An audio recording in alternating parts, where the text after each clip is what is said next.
اعوذ باللہ من الشیطان الرجیم بسم اللہ الرحمن الرحیم الحمد للہ والصلاة والسلام علی اہلہا ولعنۃ اللہ علی اہلہا اما بعد قال اللہ تبارک وتعالی فی کتابہ المجید وفرقان الحمید بسم اللہ الرحمن الرحیم ان اللہ وملائکتہ یصلون علی النبی یا ایھا الذین آمنوا صلوا علیہ وسلموا تسلیما۔ جیسا کہ ہمارے بات سے گفتگو ہو رہی ہے کہ رحمت للعالمین کا پر صلوات پڑھنے کے فائدے اور نہ پڑھنے کے نقصانات، پھر ہم نے پیچھے گفتگو میں ذکر کیا کہ کیا آل محمد درود میں شامل ہیں یا نہیں ہیں، پھر ہم نے اس کے نقصانات میں سے بعض نقصانات بیان کیے۔ آج بھی ہم کچھ نقصانات جو انسان محمد و آل محمد پر صلوات نہیں پڑھتے اس کے نقصانات آپ کی گوش گزار کرنا چاہتے ہیں کہ رحمت للعالمین علیہ الصلوۃ والسلام کہ ذات اقدس پر جب درود نہ پڑھا جائے تو وہ اگر انسان دعا مانگے تو اللہ تعالیٰ فرماتا ہے ظفر دعا علی راسہ ہی کہ یہ دعا جو ہے دعا مانگنے والے کے سر پر ماری جائے، کیونکہ اس کی ابتدا میں اور انتہا میں اس نے میرے حبیب کے ساتھ جفا کی ہے اور اس نے اس پر صلوات نہیں پڑھی، اس لیے مجھے اس کی دعا کی کوئی ضرورت نہیں ہے اور اس کے لیے حجاب بنتے ہیں۔ ایک علماء کرام جو ہیں انہوں نے ایک اور واقعے کو ذکر کیا ہے کہ فرماتے ہیں کہ انسان اگر محمد مصطفیٰ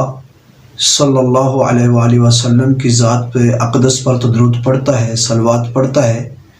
لیکن اس صلوات میں آل محمد کے نام اقدس کو ذکر نہیں کرتا،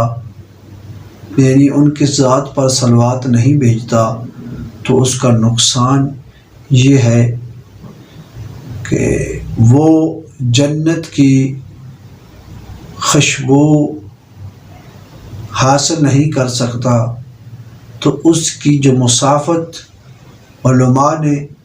ذکر کی ہے، فرماتے ہیں ریحا توجد من مسیر 500 عام، کہ اس جنت کی جو خوشبو ہے وہ 500 سال کی مسافت تک یہ دنیاوی عام نہیں ہے، بلکہ وہ قیامت کے جو ایام ہوں گے وہاں پر سال ہوں گے، ان کو شمار کیا جاتا ہے کہ جنت کی روح جو ہے، جو ریح ہے، جو ہوا ہے، جو خوشبو ہے جنت کی، وہ انسان جب 500 سال کی مسافت تک ہوگا تو وہ جنت کی خوشبو کو محسوس کرنا شروع کر دے گا کہ جو محمد مصطفیٰ صلی اللہ علیہ وآلہ وسلم پر تو صلوات پڑھتا ہے اور وہ اب آل محمد پر صلوات نہیں پڑھتا، تو وہ اس روح کو، اس ریح کو، اس ہوا کو، اس خوشبو کو، وہ جنت کی خوشبو کو محسوس نہیں کر سکے گا۔ اس لیے رحمت للعالمین نے پیچھے ہم بیان کر چکے ہیں کہ جس نے محمد و آل محمد پر صلوات نہیں پڑھی تو وہ رستے سے بھٹک جائے گا، جب اسے ریحی اس کو عنوان رستہ نہیں ملے گا تو وہ رستے سے بھٹک جائے گا۔ اسی ضمن میں ایک اور واقعہ جو آپ کی گوش گزار کرنا چاہتا ہوں کہ صاحب کتاب نے یہ واقعہ ذکر کیا ہے، کہتا ہے کہ رحمت اللہ عالمین سے روایت کی گئی، جو عدتدائی ابن فاد الحلی ہیں، انہوں نے اس واقعے کو ذکر کیا ہے کہ سوال کیا گیا کون شقی، کیونکہ قرآن پاک میں، قرآن مجید میں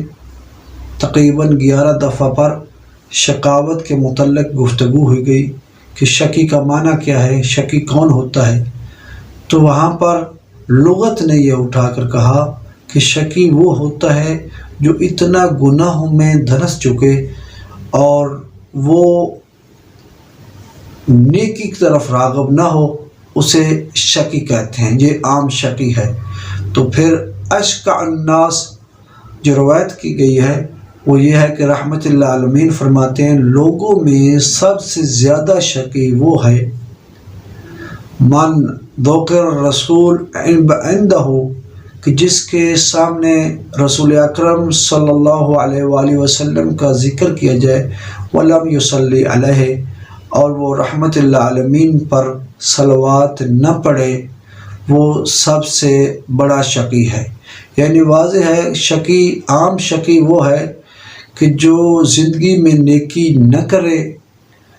اور نیکی کی خواہش نہ کرے، اسے تو کہتے ہیں شقی۔ جو اشقا جو ہے سب سے زیادہ شقی ہونا، وہ ہے کہ وہ نماز پڑھے، وہ اچھے اعمال کرے، زکوٰۃ و واجبات کو ادا کرنے کے باوجود اس نے کہا کہ میں نے گناہ تو نہیں کیا، اب مجھے صلوات پڑھنے کی ضرورت کیا ہے۔ تو رحمت اللہ عالمین فرماتے ہیں کہ جس کے سامنے میں محمد مصطفیٰ صلی اللہ علیہ وآلہ وسلم کا ذکر کیا جائے لیکن وہ صلوات میری ذات پر نہ پڑھے، وہ لوگوں میں سب سے بڑا گنہگار ہے، خطا کار ہے اور شقی ہے۔ اور ایک روایت میں ہے کہ جو آل محمد پر شقی یعنی شقی القلب ہو جاتا ہے کہ اس کا ذہن و گمان بھی اس طرف نہیں آتا، تو یعنی جو آل محمد پر صلوات پڑھتا ہے